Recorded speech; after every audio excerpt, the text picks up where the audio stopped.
feelings between the sheets. Why am I caressing my mama's fat knees? 세상을 보는 지역의 눈. 여러분은 지금 황동현의 시선 집중과 함께하고 있습니다.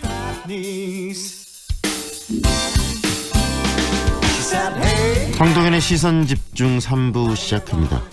옛 전남도청 복원 작업이 속도를 내고 있다고 합니다. 이낙연 국무총리도 복원 작업을 서두르겠다 이런 이야기를 전했고요. 조금씩 밑그림도 그려지는 그런 과정에서 지역민들의 관심도 좀 집중이 되고 있는데요. 어제도 이 관련해서 인터뷰를 저희가 했었죠. 인터뷰 반드시 도청 복원만이 정답은 아니다. 우리가 5.18의 정신을 좀 발전적으로 계승할 수 있는 다른 고민들이 필요한 거 아니냐라는 의견도 들어봤는데요. 오늘은 이 복원 작업이 왜 필요한지 그 당위성에 대한 이야기를 들어보겠습니다. 김재영 조선대학교 민주화운동연구원장 연결돼 있습니다. 안녕하세요, 원장님. 네, 안녕하십니까. 반갑습니다. 네, 반갑습니다. 지난주였죠. 네. 옛 전남도청 이제 복원과 관련한 국민 설명회도 있고 했었는데 그 설명회 자리 어떤 자리였는지부터 이야기를 좀 들려주시겠습니까? 네, 지난주 금요일 날 그 도청 별관에서 있었는데요. 네. 국민을 대상으로 그 도청 복원을 위한 기본 계획을 어떻게 수립할 것인가 이것을 이제 설명하는 자리였는데 네. 일종의 그 대국민 착수 보고였다고 생각하시면 되겠습니다. 네. 일단은 예. 원형 복원을 복원을 하겠다라는 것을 국민들에게 알리는 자리였다라고 말씀하시는 거죠? 그렇습니다. 네. 어떤 이야기들이 오갔습니까? 저희들이 이제 전반적으로 기본 계획을 어떻게 수립할 것인가 이제 세세한 내용들을 가지고 이제 설명을 드렸는데, 네. 먼저 제가 한 가지 말씀드리고 싶은 것은, 네. 이번 도청 복원 사업은 오랜 논란을 거쳐서 이렇게 복원으로 큰 방향이 결정이 됐습니다. 네. 그래서 이제 갈등도 많았었는데, 네. 지금은 이제 많이 줄어든 상태고, 그래서 이번 도청 복원 사업에 이제 첫 삽을 뜨게 됐는데요. 네. 이제는 갈등들을 이제 해소하고 우리 광주 시민들이 함께 좀 밀어주고 네. 끌어줘야 하는 그런 중요한 시기다 이런 것을 좀 먼저 말씀드리고 싶습니다. 네. 그리고 네. 이제 그때 이제 저희들이 어떤 방향으로 이 기본 계획을 수립하려고 하냐면요. 네. 그동안 여러 차례 얘기가 됐습니다만 우선 그 6개 동 건물, 그래서 도청 본관, 도청 별관, 도청 회의실, 네. 또 경찰청 본관, 경찰청 민원실, 상무관 이렇게 해서 총 6개 동의 내부가 지금 많이 훼손돼 있어서 이거 내부를 네. 복원하고, 네. 그리고 이 6개 동 건물이 당시에는 그 연결 통로가 있었습니다. 네. 80년 당시에 연결 통로가 현재 철거된 상태인데 이것도 이제 복원을 하고요. 네. 그래서 저희들이 이제 각종 건물의 세세한 현황 분석도 하고 자료 수집 분석을 이렇게 거쳐서 네. 최종적으로는 3가지 차원에서 3차원 모델링으로 제공을 할 생각입니다. 첫 번째는 네.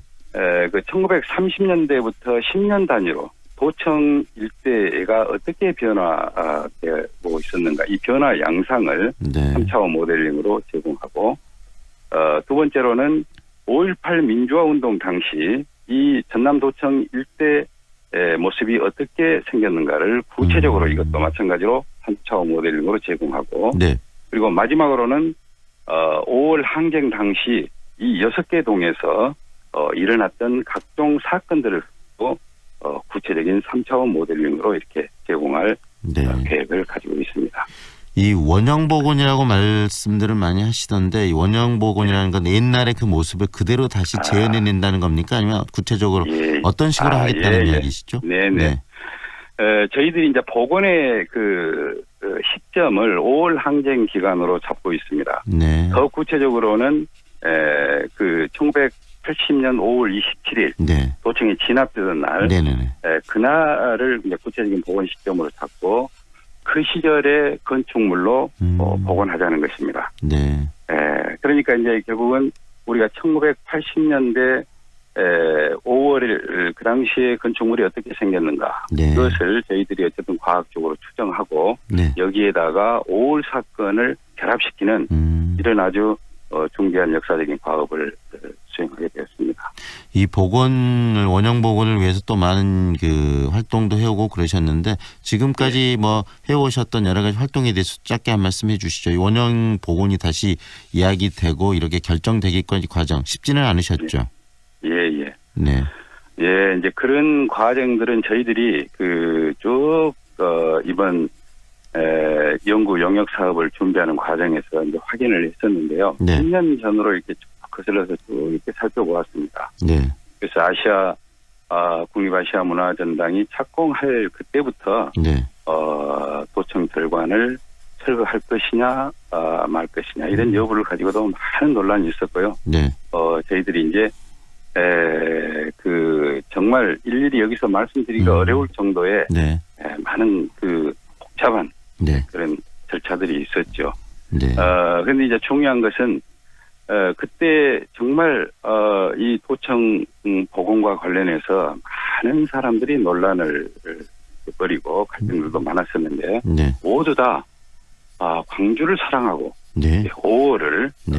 사랑하시는 분들입니다. 네. 그래서 아까 전자에도 말했지만은 이제는 한 방향으로 네. 정말 가야 할 중요한 시기다. 이 말씀을 정말 좀 강조를 네. 제가 좀 하고 싶습니다. 결국 원장님 지금 이 논란 자체도 이런 이야기들 하는 것 자체도 이 5월의 정신을 계승하고 그다음에 5월의 그 가치를 높이자는 데는 모든 분이 다 동의를 하고 계실 거라는 생각이 들거든요. 그런데 이제 그렇습니다. 어떻게 그것을 계승하고 어떤 방식으로 하는 것이 더 적절하는 것인가 이걸 가지고 약간 이제 이견들이 있으시다는 생각이 드는데 네. 있다면 그 일부에서는 이제 이런 이야기를 하거든요. 아시아의 전당을 건립할 때도 충분히 그때 논의를 해서 이렇게 지금 형태를 만들었는데 다시 복원하게 되면 너무나 이 부분들이 복잡하고 또 이런 것들 통해서 복원 이렇게 다시 옛날로 돌아가는 것보다는 현재 모습을 유지하면서 그 정신을 어떻게 더 확산시킬 것인가가 더 중요한 것이 아니냐 이제 이런 입장을 말씀하신 분들도 계시는데 그런 분들에게 이제 한 말씀 또 하신다면 어떤 말씀 하실 수 있을까요?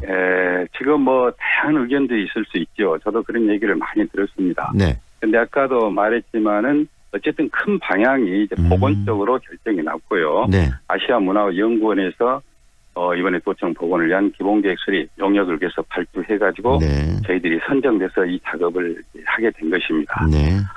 그래서 이제 저희들은 이렇게 생각을 하고 있습니다. 이 이제 기본 계획이 수립되고 나면은 도청 이 건물에 어떤 컨텐츠들을 채울 것인지 또 어떤 활용 방안을 세울 것인지 이제 이런 것들에 대한 용역이 별도로 또 발주될 것으로 압니다. 네. 그래서 저는 이렇게 이제 이런 식으로 도청이 복원되면은 지금보다도 훨씬 더 국립아시아문화전당도 활성화될 것으로 기대를 하고 있습니다. 네. 그러니까 우리가 이제 사적지 복원으로 성공한 사례들이 보니까는 굉장히 국내외적으로 적지 않아요. 네. 그래서 저희들이 이것도 이제 집중적으로 연구를 할 계획인데, 네. 이제 서대문 형무소랄지 남영동 대공분실 이런 것들이 사적지 복원으로 또 성공한 사례들이라고 할 수 있고, 네.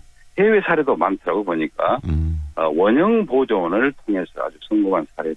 그래서 네. 뭐 폴란드 그 아우슈비츠 수용소랄지 네. 히로시마 원폭돔도 있고 네. 이런 것들 아주 집중적으로 연구를 해서 시민들에게 그런 것들을 제공하게 되면은 아마 많은 분들이 공감을 하고 네. 그렇게 해서 아마 큰 차원에서 네. 이번에 이런 문제들이 잘 마무리될 것으로 저는 그렇게 결국은 생각합니다. 원형 복원을 통해서 성공한 사례들을 통해서 여러 컨텐츠를 채우고 또 많은 사람들이 더 5.18을 계승하고 이해할 수 있는 그런 공간으로 활용하게 되면 긍정적인 시너지가 만들어질 것이다. 이 말씀이시네요. 그렇습니다. 예. 그리고 만약에 이렇게 원형이 복원되기를 많은 분들도 바라는 분들이 계실 텐데 그 원형 복원 현재 상황에서 100% 원형 복원이 가능한 건가요? 어떻게 보십니까? 이제 저희들이 100% 복원을 목적으로 지금 이렇게 추진을 하고 있습니다. 네. 이제 그래서 현재 지금 다양한 자료들을 지금 수집을 하고 있는데 여기저기 뭐 언론 매체 또 각 기관들 이렇게 지금 일일이 찾아다니면서 자료 수집을 하고 있고, 네. 그리고 1980년 5월이 지금부터 이제 38년 전인데요. 네. 그때 그 도청에서 근무했던 사람들, 또 당시 경찰청에 근무했던 사람들, 저희들이 네. 다 각종 수소문에서 만나고 있습니다. 네. 이런 분들의 이야기를 들으면 굉장히 힘이 나고 도움이 되고 있습니다. 네. 왜냐하면 그 당시 모습을 뚜렷하게 이렇게 기억하고 계시더라고요, 보니까. 네. 그래서 저희들은 그 목표대로 잘 될 것으로 그렇게 네. 믿고 있습니다. 네. 마지막으로 이 원형 복원 이 사업이 갖고 있는 의미, 왜 원형이 네. 복원돼야 된다고 생각하시는지 한 말씀해 주시죠. 그 몇 가지로 이렇게 살펴볼 수 있는데요. 첫 번째는 이번 그 복원 사업은 사적지라는 것은 원형 보존이 원칙이라는 것을 다시 한번 일깨워주는 그런 그 교훈을 준 그런 계기였다. 이렇게 말씀도 드릴 수 있고, 네. 지금도 많은 5.18 사적지가 현재 방치되고 훼손되고 이미 사라져버린 이런 그 상태에 또 있습니다.